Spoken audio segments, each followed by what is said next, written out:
इसका मतलब आप फायदा पहुंचा रहे हो उन लोगों को जो चाहते हैं, सत्ता में बैठे हुए हैं।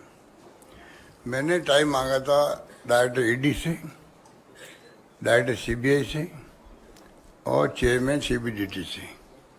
जब राहुल गांधी जी को यहाँ पर 50 घंटे पूछताछ करी गई, पहले दिन ही टाइम मांगा मैंने। सिर्फ जब शुरुआत हुई थी तो मैं उचित नहीं है मैं जाके मिलूं उनसे, और पूरे देश को गर्व है सीबीआई पर, इनकम टैक्स डिपार्टमेंट पर और ईडी पर भी, जो अपना कानून का काम करी। प्रीमियर एजेंसियां देश की है। ये जुडिशरी का इम्पोर्टेंस है, जुडिशरी के मामलों में उसी प्रकार से फाइनेंशियल मामलों के अंदर, इरेगुलरिटीज के अंदर, क्राइम के अंदर तीनों एजेंसियों की इम्पोर्टेंस है। क्राइम के अंदर तीनों एजेंसियों की इम्पोर्टेंस है। इम्पोर्टेंस खत्म होगी, क्रेडिबिलिटी कम होगी तो नुकसान किसको है? देश को है। क्यों बनी एजेंसी है? एजेंसी जिस मकसद से बनी है वो मकसद पूरा होगा तब देश का हित होगा। अगर क्रेडिबिलिटी कम हो जाएगी एजेंसियों की, जो आज सीबीआई की हो चुकी है। पहले हर सीबीआई का नाम लेता था। कोई घटना दुर्घटना होती थी राज्यों में तो कहते सीबीआई को इंक्वायरी करवा दे दीजिए। और था सीबीआई का था, अब शिफ्ट हो गया ईडी पर हो गया। ईडी का काम है फाइनेंशियल इरेगुलरिटीज के ऊपर कार्रवाई करना। सुप्रीम कोर्ट में सुनवाई हो रही है, वहां जल्दी फैसला होना चाहिए। जो अधिकार दे दिए गए सीबीआई को अरेस्ट करने के, अटैच करने के, कुर्की करने के, उसके ऊपर बहस चल रही है। जहाँ तक मेरे को नॉलेज है वो फैसला जल्दी होना चाहिए। उससे बहुत बड़ा नुकसान हो रहा है, लोग हैरेस हो रहे हैं देश के अंदर। जो पहले इंडस्ट्रियलिस्ट बड़े बड़े होते थे और जहाँ बैंकों के अंदर और सब जगह अगर प्रूव हो जाती थी रेगुलेटरीज तो ईडी घुसती थी वहाँ पर। अब पॉलिटिशियन में घुसने लग गई है सब जगह। महाराष्ट्र के अंदर देख लीजिए, दिल्ली में देख लीजिए, राज्यों में देख लीजिए, छत्तीसगढ़ में देख लीजिए। जहाँ जहाँ चुनाव आते हैं ईडी पहले पहुँचती है। ये जो मैंने उस वक्त टाइम मांगा था तीनों से, मैं मिलना चाहता हूँ आपसे आकर के। मैं एक राज्य का मुख्यमंत्री भी हूँ, 5.5 करोड़ की जनता से ज़्यादा वहाँ पर है। 4.5 करोड़ तो 7 करोड़ के लगभग आबादी है, उनको रिप्रेजेंट करता हूँ। मैं आगे बताना चाहता हूँ कि आप एजेंसी की क्रेडिबिलिटी नीचे जा रही है, जो नहीं जानी चाहिए। हम चाहते हैं कि आपकी विश्वसनीयता बनी रहे, बल्कि आगे और बढ़े। हम आपके साथ हैं।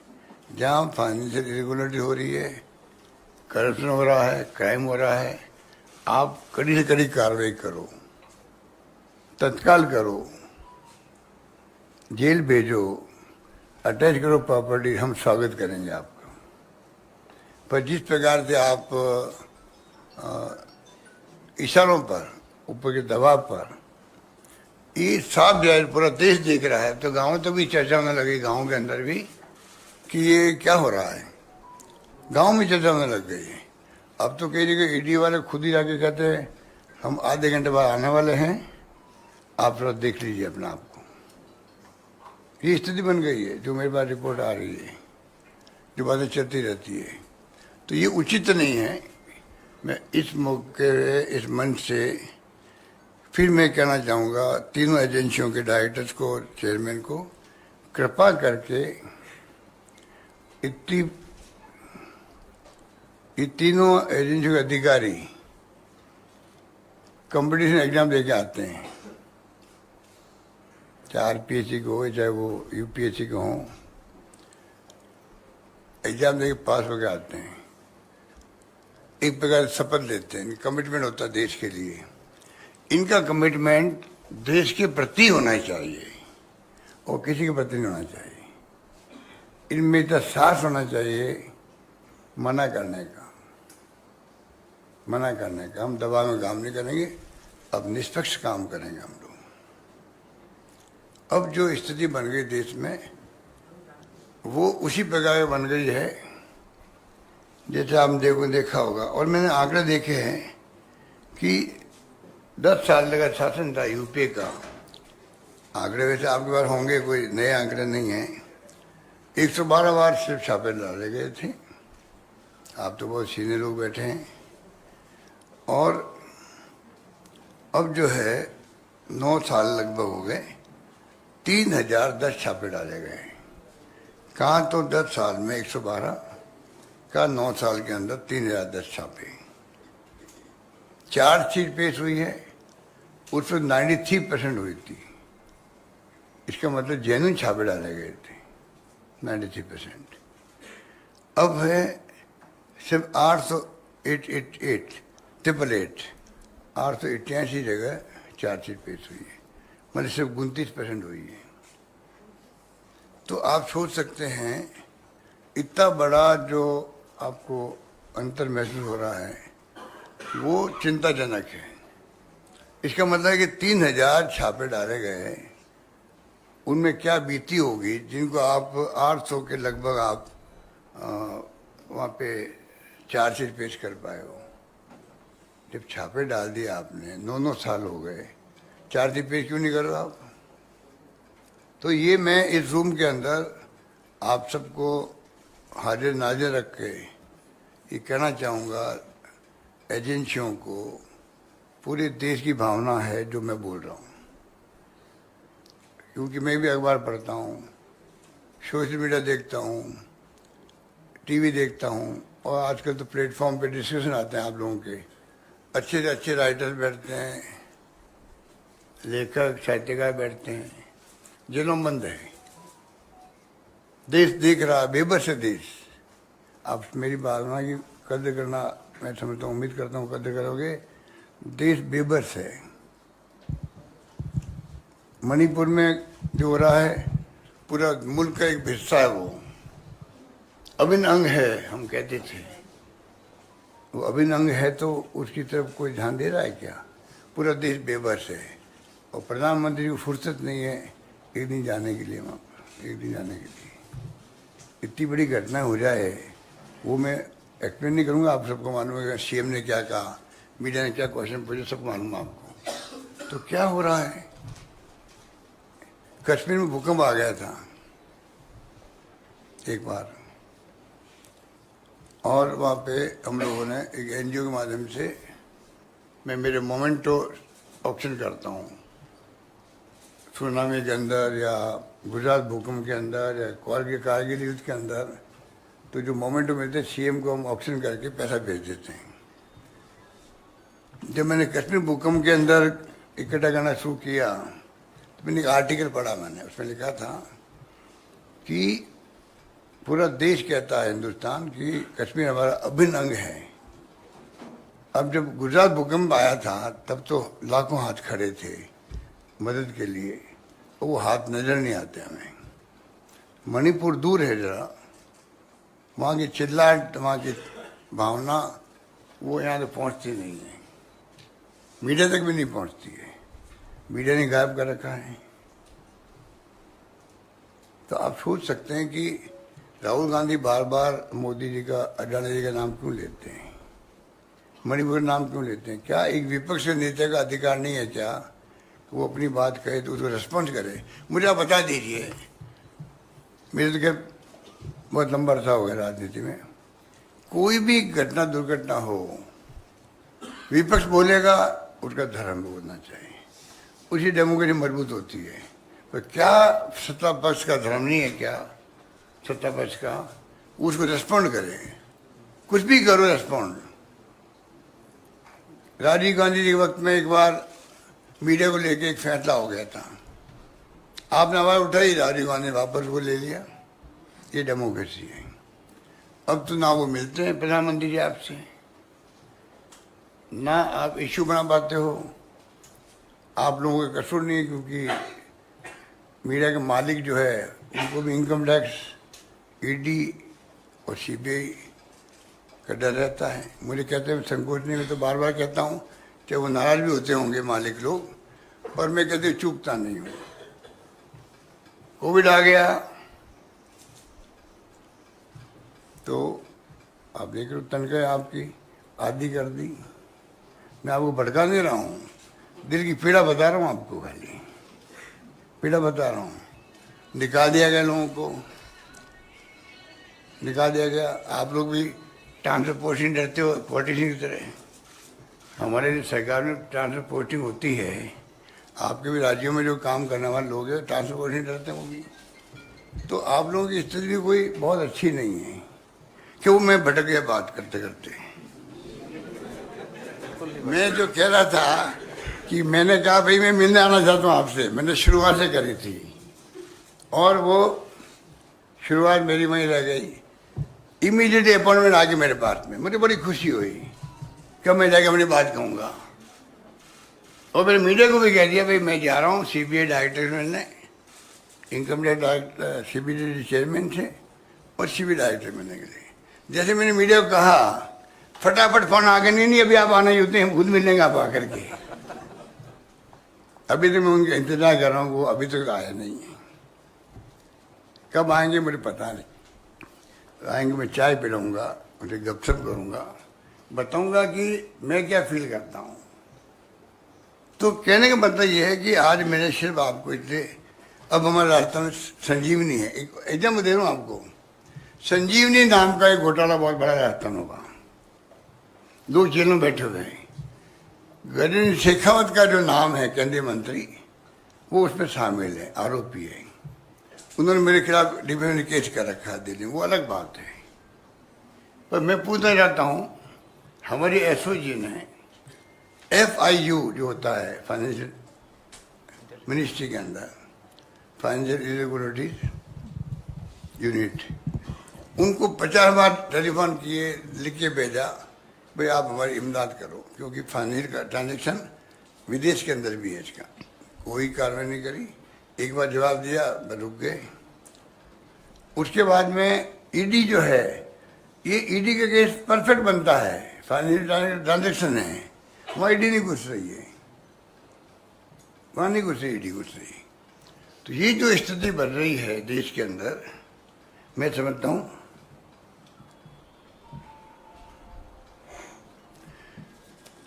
और मोदी जी तो एक एग्जाम्पल है क्लासिकल देश के अंदर। जब बोलते हैं वो तो देश सुनता हूँ उनको। प्रधानमंत्री देश के हैं, अच्छा बोलते हैं, बोलने की कला जानते हैं। तो मैंने सुना भोपाल के अंदर या कहीं मध्य में बोले थे वो, एनसीपी को लेकर के, अजीत पवार को लेकर के बोले थे, 70-80 करोड़ के कर्जे, पता नहीं करप्शन के चार्ज लगा दिए उनके ऊपर। 2 दिन बाद ही एनसीपी के एक धड़ा मिल जाता है सरकार के अंदर। और क्लासिकल एग्जाम्पल मैंने इसलिए कहा आपको, अजीत पवार के नाम के जो नेता हैं, जिनके सबसे ज़्यादा चार्ज वहाँ पर थे, उनको वो पोर्टफोलियो देता रहता है। पोर्टफोलियो उनका नाम होता है विद फाइनेंस पोर्टफोलियो। तो आप सोच सकते हैं फाइनेंस पोर्टफोलियो देने के क्या मैंने उनको, क्योंकि आप आरोप लगाए थे। इसके इतने एग्जाम्पल आपके बारे में मेरे से ज़्यादा होंगे कि आरोप लगते हैं। आप ज्वाइन कर लीजिए बीजेपी को तो आप वॉशिंग मशीन से बिल्कुल धुल जाते हैं आप लोग। ये पूरे देश के अंदर हो रहा है। तो ये जो मैं समझता हूँ कि जनता विश्वास एजेंसी बना रहे, ये मेरी चिंता ये है। इसलिए मैं सब बातें क्यों बोल रहा हूँ, आम जनता का विश्वास इन एजेंसी बना रहना चाहिए। आम जनता का विश्वास जुडिशरी बना रहना चाहिए, तभी लोकतंत्र बचेगा देश के अंदर। ये मेरा मानना है। और मैंने कह दिया आपको कि जो मॉडल कोड ऑफ कंडक्ट लगा है, उसके बाद में भी आप छापेमारी करवा रहे हो, तो आप उनको पक्ष कर रहे हो। इलेक्शन कमीशन ऑफ इंडिया को आगे आना चाहिए। जब वो कलेक्टर एसपी को बदल सकता है, उनको डाउट भी होता है भाई ये एसपी कलेक्टर जो है एंगुलरिटी वाले हैं या इन्होंने काम ढंग से नहीं किया है, तो आप छापे रखवाइए। अभी ये कोई हत्या तो किसी ने की नहीं, वो भग जाएगा हत्यारा। फाइनल इरेगुलरिटीज है, आज तो कल पकड़ लेना उनको वापस जाकर के, और ज्यादा तकीका कर लीजिए। ये बात थी। बाकी तो आपको मैं समझ सकता हूँ कि सोनिया गांधी जी को, राहुल जी को, खड़गे साहब को, मतलब इतनी गिरावट आ गई देश के अंदर पक्ष विपक्ष के संबंध जो थे कोई जमाने के अंदर, जब इंदिरा जी या राजीव गांधी थे और वाजपेयी जी थे, और आज राजनीति का फर्क आ गया। कहाँ तो कितनी कटुता होती थी हाउस के अंदर, उसके बाहर भी, तभी संबंध होते थे डेमोक्रेसी के इंटरेस्ट के अंदर। और वो सब संबंध खत्म हो गए, दुश्मन है हम आपस के अंदर। प्रधानमंत्री मोदी जी और उनके नंबर 2 अमित शाह जी, वो विपक्ष को दुश्मन समझते हैं, उस प्रकार का व्यवहार कर रहे हैं। पूरा देश देख रहा है, वक्त आने पर यह सबक सिखाएगा, ये समझ नहीं पाएंगे, मेरा मानना है। वक्त आने पर, क्योंकि जनता का रोबस्ट कॉमन सेंस देश के अंदर एक्स्ट्रा ऑर्डिनरी है। अनपढ़ होंगे, कम पढ़े लिखे होंगे, अकल होशियारी के अंदर हमारे देश की जनता बहुत आगे, बहुत आगे। धन्यवाद। कुछ क्वेश्चंस लेंगे अदिति, एक एक करके सबसे बोलिए। कनिका।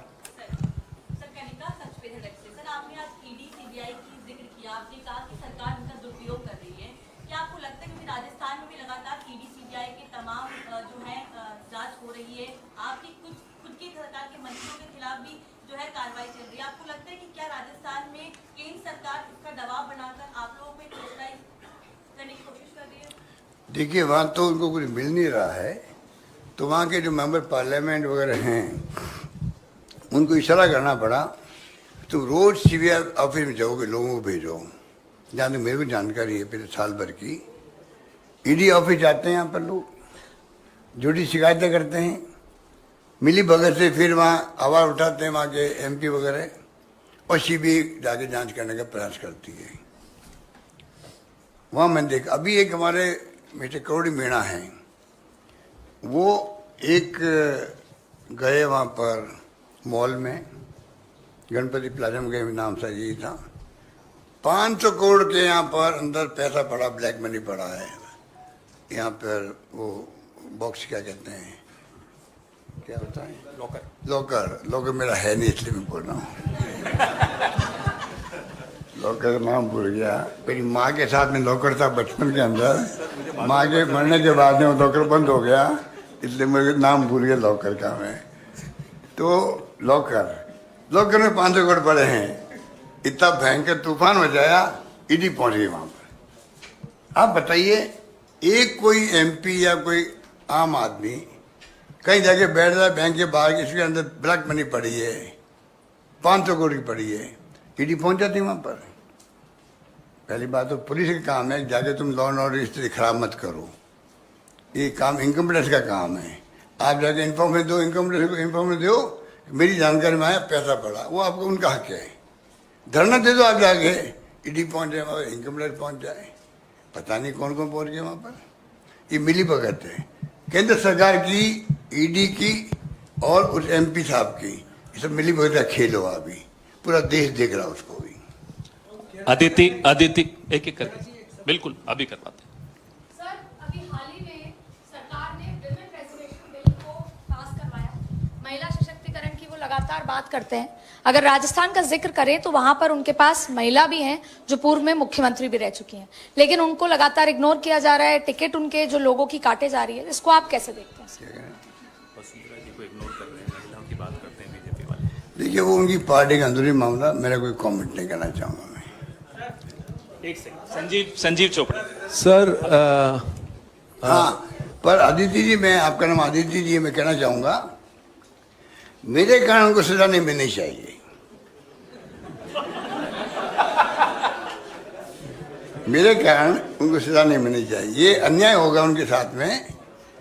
एक किस्सा बताना चाहता हूँ, आपके पास टाइम तो है ना? पूछ देता हूँ भाई, जनरली नेताओं के पास टाइम नहीं होता है, मैं आपको पूछ देता हूँ।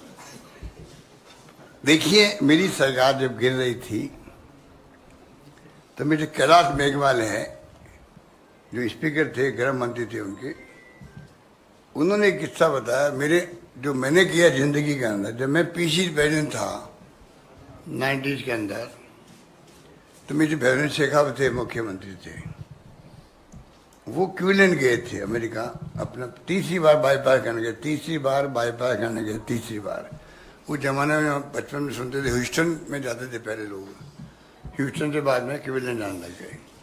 वो गए थे वहाँ पर, पीछे उन्हीं के पार्टी लोग सरकार गिरा रहे थे उनकी। मिस्टर नरसिम्हा राव जी थे प्राइम मिनिस्टर, मैं था पीसी प्रेसिडेंट था राजस्थान के अंदर। मेरे पास भी वो लोग आए कि साहब हम तय किया हमारी पार्टी में रिवोल्ट करके सरकार गिराने का। तो मैंने कहा भाई एक आपका नेता बीमारी है, सीरियस से मैंने सुना वहाँ पर, 3rd टाइम गए हैं, और आप पीछे ये जो कर रहे हरकत मैं उसको उचित नहीं मानता। मैंने पीएम नरसिम्हा जी को जाके कहा, क्योंकि मैं उनका केंद्रीय मंत्री रह चुका था, टेक्सटाइल मिनिस्टर था मैं। तो मैंने कहा कि भाई मैं ये सुना, उनको मालूम पड़ गया था। उन्होंने मुझे पूछा, मैं कहा ये उचित नहीं कर सकता, उनको मैंने रोका। और बलीराम भगत थे हमारे गवर्नर, उनको मैंने कहा कि ये सुन रहे हैं, ये उचित नहीं है। एक तो वो था जो गवर्नर को, प्राइम मिनिस्टर को, सबको कह रहा। कैलाश मेघवाल को ये बात की जानकारी थी, वो नंबर 1 थे शेखावत साहब के।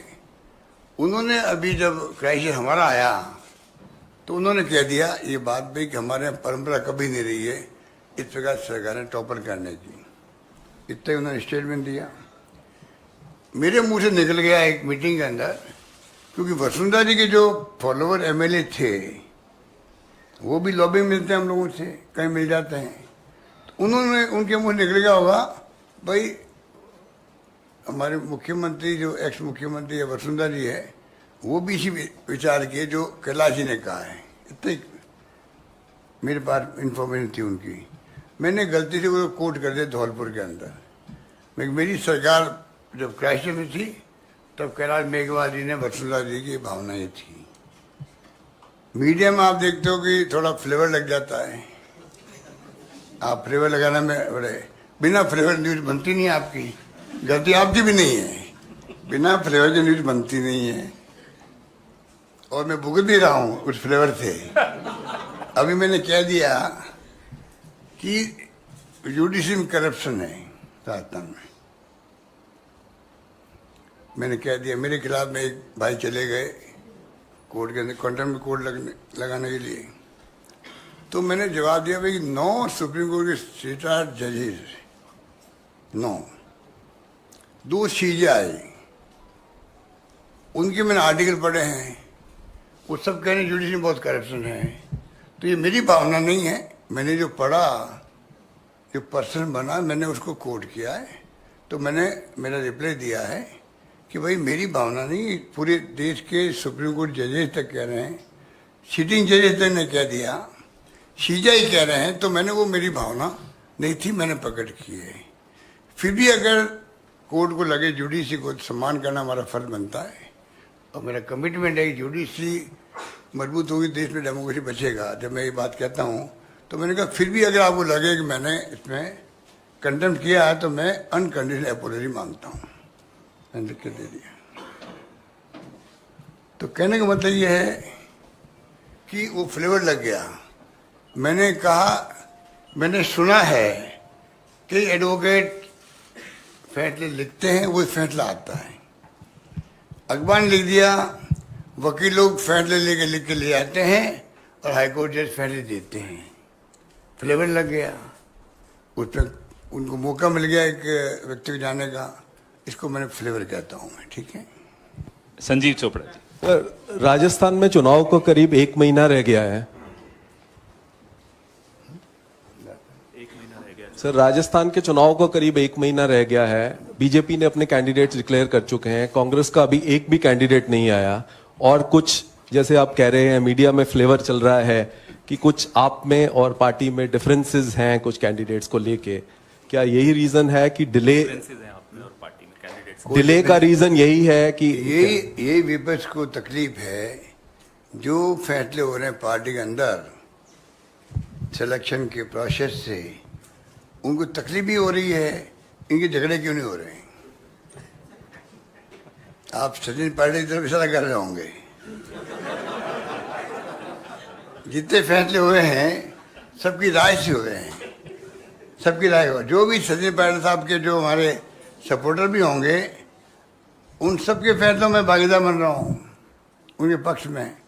तो आप सोच रहे हो कितने स्मूथली फैसले हो रहे हैं। ये तकलीफ बीजेपी को होती है और किसी को नहीं होनी चाहिए।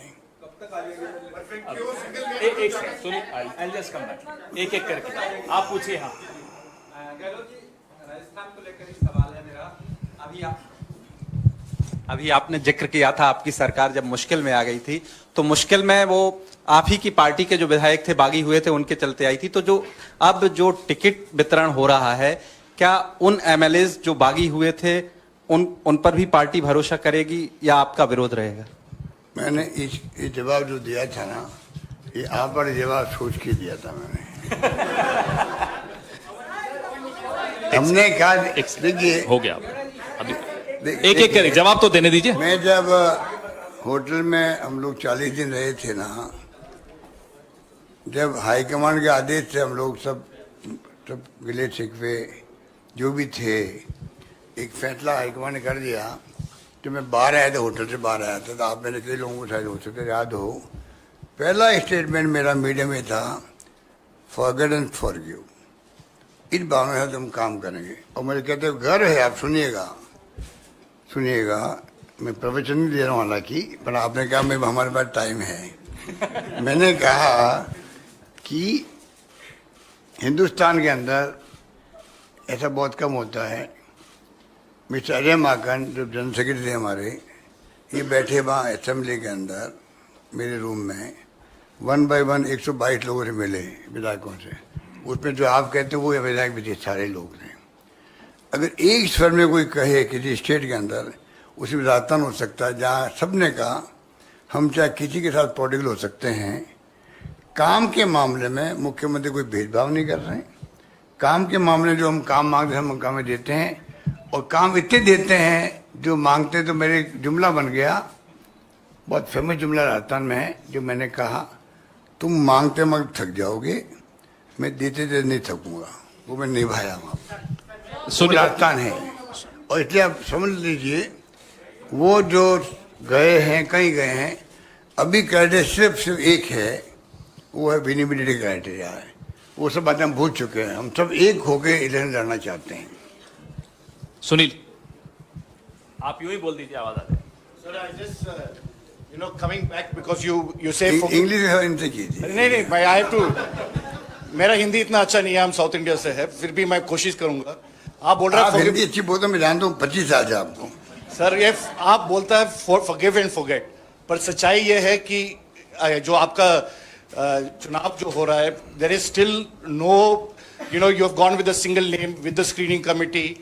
There are a lot of problems in the finalization of candidates. Ultimately, you have been publicly fighting with Sachin Pilot and others. Sachin Pilot wants your supporters not to be given tickets. The other side, Mr. Gehlot is not wanting Sachin Pilot's supporters not to be given.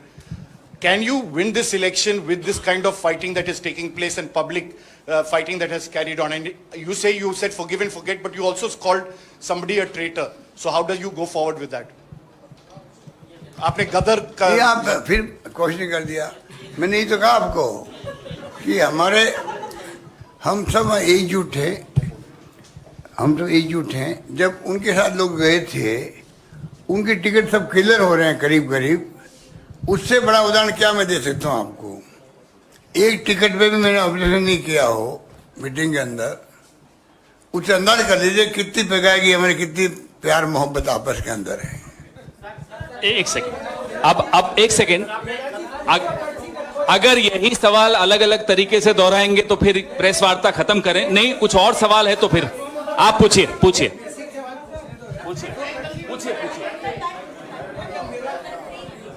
इनको mic दें। गहलोत जी, मेरा सवाल ये है, आपने एक बड़ा basic सवाल उठाया अभी कि जब चुनाव आचार संहिता लागू हो जाती है तो उसके बाद भी ईडी, सीबीआई और इनकम टैक्स वगैरह के छापे पड़ते हैं। आपने ये भी कहा कि जब चुनाव आयोग की अधिकार है कि वो डीएम एसपी बदल सकता है उसके साथ, और हमारे संविधान के अनुसार जो है जिस राज्य में चुनाव होते हैं उसका प्रशासन चुनाव आयोग के हाथ में आ जाता है, काम चलाने के लिए सरकार रहती है। तो क्या आप ये कहना चाहते हैं कि जब चुनाव आचार संहिता लागू हो जाए उसके बाद से चुनाव आयोग ये सारी चीजें देखे और ये जो जितनी भी जांच एजेंसीज हैं इनका प्रशासन भी उसके हाथ में होना चाहिए? नहीं, मैं नहीं चाहूँगा कभी, क्योंकि ये इंडिपेंडेंट एजेंसी हैं, इनकी इंडिपेंडेंट बनी रहे, इनकी इंडिपेंडेंट बनी रहे, सुनिश्चित होना चाहिए बनी रहे। पर कुछ बात ऐसी होती है जब आप दबाव में काम कर रहे हैं और बगैर कोई जांच पड़ताल के रेखी के अगर आप दबाव में इस प्रकार का माहौल बनता है, इलेक्शन कमीशन इसको देखना चाहिए, बात करना चाहिए। नंबर एक। नंबर दो, मैं उससे बड़ी बात को न कहना चाहूँगा, एजेंसी वालों खुद को कहना चाहूँगा, डायरेक्टर्स को, चेयरमैन को, उनका खुद का भी इस प्रकार का कोड ऑफ कंडक्ट होना चाहिए, कुछ तो बनाना चाहिए।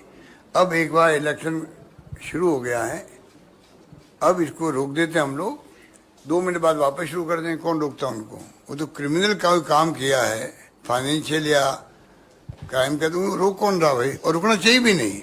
मैं अभी मोदी जी ने कह दिया राजस्थान में मैं अशोक गहलोत ईमानदार बनता, मैं उससे बड़ा ईमानदार हूँ। मैं कहना चाहूँगा वो फकीर बनता, मैं उससे बड़ा फकीर हूँ।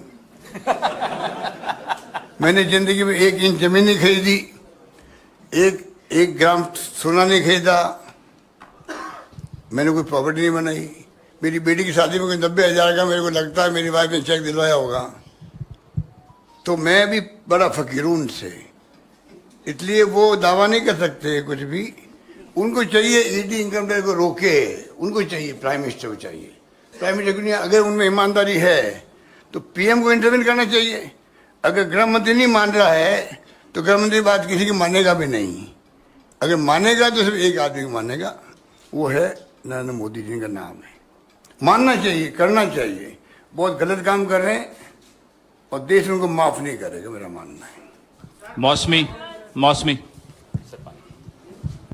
गहलोत साहब, आपको जादूगर बुलाया जाता है, सियासी जादूगर।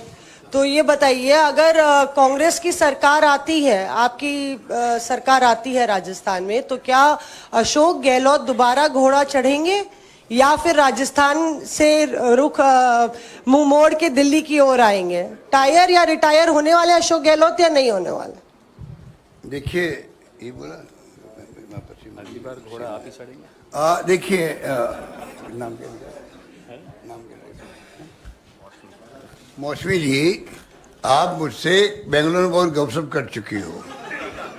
जब मैं वहाँ ऑब्जर्वर था पिछले चुनाव के बाद में, तो मैं आपको उस लिहाज से जानता हूँ, ठीक है ना?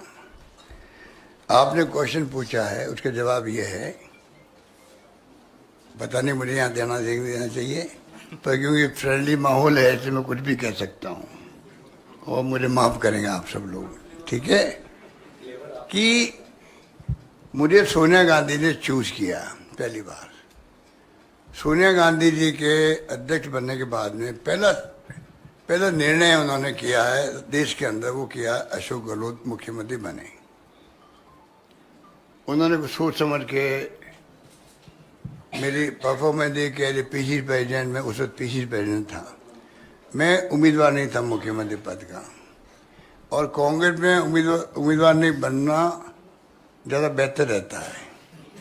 जो उम्मीदवार होता है वो कभी मुख्यमंत्री बनता नहीं है।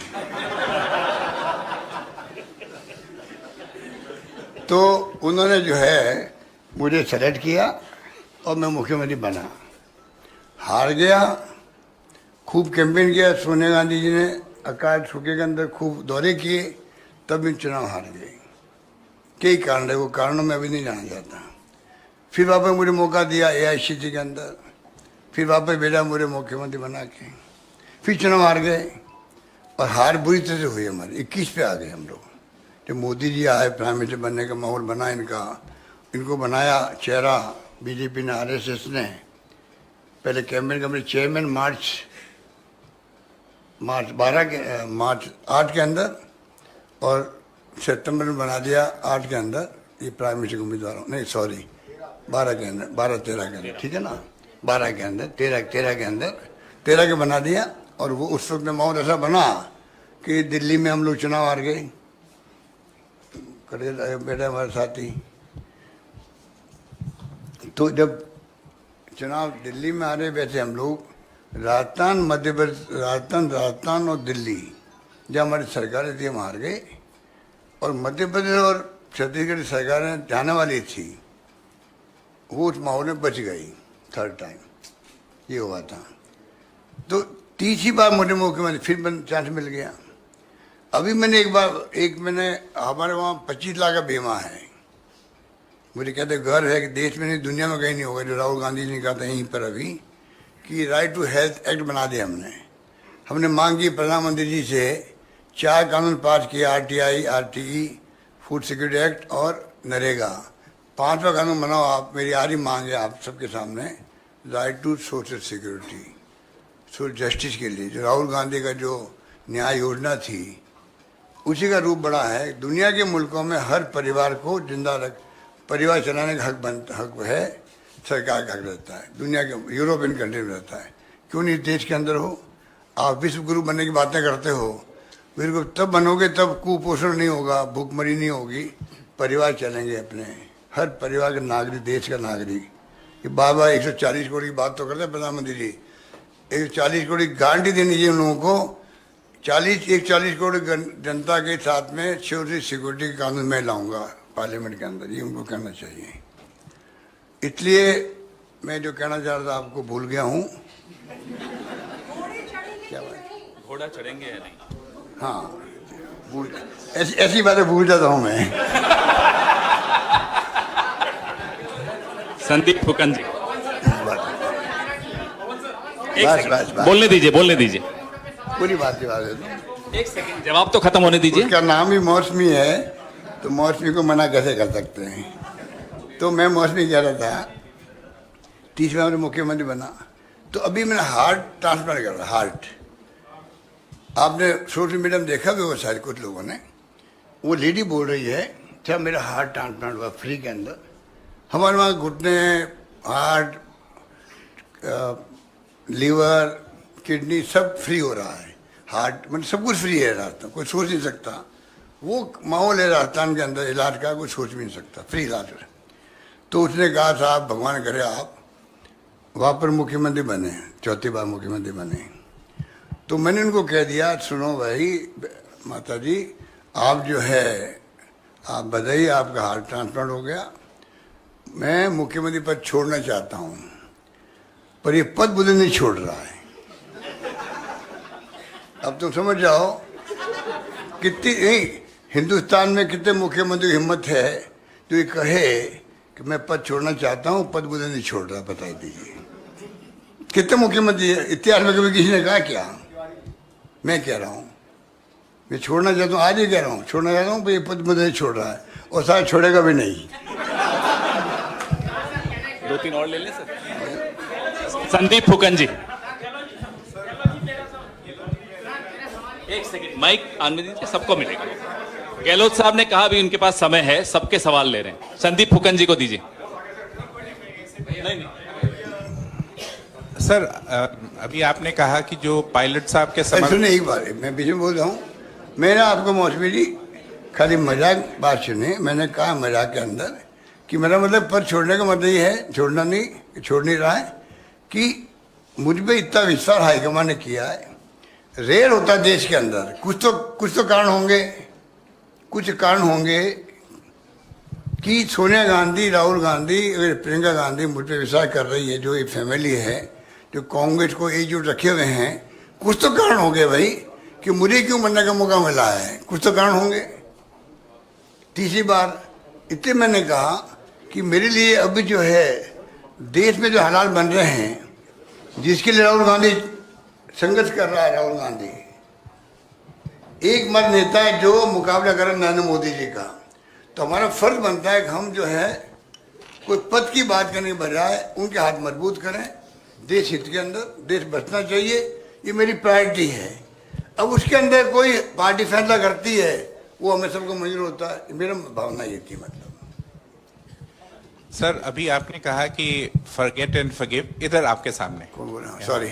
हाँ, तो आपने अभी कहा कि फॉरगेट एंड फॉरगिव का अप्रोच लेके आप चल रहे हैं, और जो सचिन पायलट के समर्थक है, अभी आपने कहा कि लगभग उनके टिकट्स भी क्लियर हो रहे हैं। तो अभी हाल ही में हिंदू कोई आपके प्रदेश अध्यक्ष ने कहा लगभग 30% टिकट काटे जाएंगे। तो जो काटे जाएंगे किस वजह से काटे जाएंगे? नॉन परफॉर्मेंस, एलिगेशन, और कितनी प्रतिशत आपके हिसाब से कितने टिकट्स काटे जाएंगे जो सिटिंग एमएलए हैं?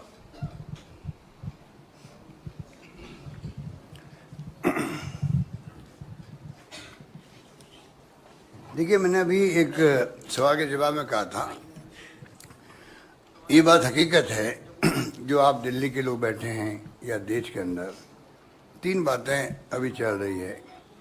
नंबर 1, शानदार योजनाएं राजस्थान में लागू हुई है, परफॉर्मेंस शानदार सरकार की। नो एंटी इनकम्बेंसी, ये भी बहुत रेयर होता है। थोड़ी बहुत तो एंटी इनकम्बेंसी हो ही जाती है सरकारों के अंदर, चाहे कितनी अच्छी सरकार काम करे। ये शायद संभवतया हमारी गवर्नमेंट, मुझे गर्व होना चाहिए कहते हुए कि आप लोग कहते हो या आम लोग कहते हैं कि कोई इनकम्बेंसी, एंटी इनकम्बेंसी है ही नहीं राजस्थान के अंदर। ये बहुत बड़ी बात है, नंबर 1। नंबर 2, सीएम के खिलाफ में कोई आरोप नहीं है, ओके हैं, ठीक है। नंबर 3 कि एमएलए के खिलाफ में जो है 4 करप्शन के भी हैं, और मतलब उनके खिलाफ में एंटी इनकम्बेंसी है। ये है, लोग उम्मीद करते हैं बहुत टिकट कटेंगे। टिकट तब करते हैं जब उसका विकल्प हो वहाँ पर, नंबर 1। नंबर 2, ये विपक्ष का काम है माहौल बनाना, पर्सन बनाना। कोई करप्शन बहुत हुआ है एमएलए के ऊपर, इसलिए एंटी इनकम्बेंसी लागू होती है। मैंने एक बात कही, जब सरकार बदलने का जो ये बीजेपी ने जो नया मॉडल अपनाया है देश के अंदर, खतरनाक माहौल है, वो खतरनाक मॉडल है। चुनी सरकारों को आप हॉर्स ट्रेडिंग करके आप उनको गिरा रहे हो। मणिपुर, गोवा के अलावा अरुणाचल प्रदेश, उत्तराखंड, क्या क्या नहीं हुआ। अरुणाचल प्रदेश का तो एक एक्स मुख्यमंत्री सुसाइड करना पड़ा उसको। क्या बात करो आप लोग, ये तो सब इतना बड़ा देश है, बातें दब जाती है, बातें दब जाती है। अगर कोई रोंगटे खड़े कर देती बातें, वो याद आती तब, ठीक है ना। आप बताइए क्या क्या नहीं हुआ है। और मध्य प्रदेश, कर्नाटका और महाराष्ट्र, 3 दहाड़े डाका डाला गया, जो कहते हैं वो हो गया। तो ये देख रहा है। राजस्थान गवर्नमेंट बच गई हमारी। क्यों बच गई? एक तो हाईकमान का पूरा सपोर्ट मेरे साथ था, मिस्टर रणदीप सुरजेवाला, अजय माकन, वेणुगोपाल, डेरा डाल के बैठे, 40 दिन तक बैठ गए हमारे साथ में वहाँ पर, ठीक है। और दूसरा, वहाँ की जनता ने जो साथ दिया, जनता ने फोन किया एमएलए को, क्योंकि 10-10 करोड़ मिले थे उनको, ऑफर 10 करोड़ की थी। आप बताइए, हिंदुस्तान के इतिहास में मैं मांग रहा हूँ कॉन्फिडेंस वोट लेने के लिए, ऐसे में बुलाओ, स्पीकर मना, गवर्नर मना कर रहा है। ऐसा कभी होता है? उल्टा हो गया, जनरल उल्टा होता है। वो कहते हैं कि आप क्योंकि विश्वास में खो चुके हो, इसलिए आप ऐसे में बुलाइए। और मुख्यमंत्री जी रिलेक्टेंट रहते हैं। मेरे केस के अंदर उल्टा हो रहा था, हमें धरना देना पड़ा गवर्नर, उसमें आपको याद होगा, संघर्ष करना पड़ा, तब जाके वो डेट फिक्स हुई है ऐसे बुलाने की। विश्वास मत मैं ले रहा हूँ, और मुझे बुलाने जा रहा है। जब डेट फिक्स हो गई तो रेट बढ़ गई, 10, 20, 30, 40, ठीक है। और ये हकीकत है, जब मध्य प्रदेश के अंदर, कर्नाटक में, और आपका 50 एमपी चले गए आपके महाराष्ट्र के अंदर, सबके ऊपर ईडी फीडी के छापे डाले जा रहे थे। कोई 50 करोड़ की बात करे, कोई 35 करोड़ की बात करता वहाँ पर, ठीक है। तो ये स्थिति, तो मैं ये कहा, जब मेरे एमएलए को ऑफर था पैसा 10 करोड़ में पहली किस्त, और टच एंड गो था वो, ऐसा नहीं कि मैं कोई 20-25 लोगों लेके बैठा हूँ वहाँ पे एक्स्ट्रा, टच एंड गो का खेल था। तब भी 40 दिन तक उन्होंने साथ नहीं पाया। पब्लिक ने कहा फोन कर करके, हमारे एमएलए साहब आपको 6 महीने रहना पड़ेगा रही होटल के अंदर, ये सरकार गिरनी नहीं चाहिए, जिसका मुख्यमंत्री अशोक गहलोत थे वहाँ पर। ये अगर कहे जनता उनको एमएलए को, मुझे कहते थे सभी फोन आ रहे कार्यकर्ताओं सबके, उस माहौल में मैंने सगा बचाई। तो मैंने कहा मेरी चर्चा देश भर में पहली बार अगर उस रूप में हुई है तो इसलिए हुई है कि बाकी सरकारें गिर गई और राजस्थान सरकार हमने बचा ली है, ठीक है। तो मैंने कहा अगर ये करप्ट होते एमएलए हमारे तो 10-10 करोड़ रुपए बहुत होते भाई। 10 करोड़ रुपए किसको क्यों मना करते, फिर वो वही पैसे ले लेते बाहर निकलने के लिए। बाहर निकलते हमारी सरकार गिर जाती, तो सरकार नहीं गिरी हमारी, तो मैं कैसे मानूं करप्ट लोग थे। ये मैंने कहा उनको। बाकी लोग जयपुर में आकर पूछेंगे। थैंक यू, धन्यवाद। अब आप सब जयपुर आइए।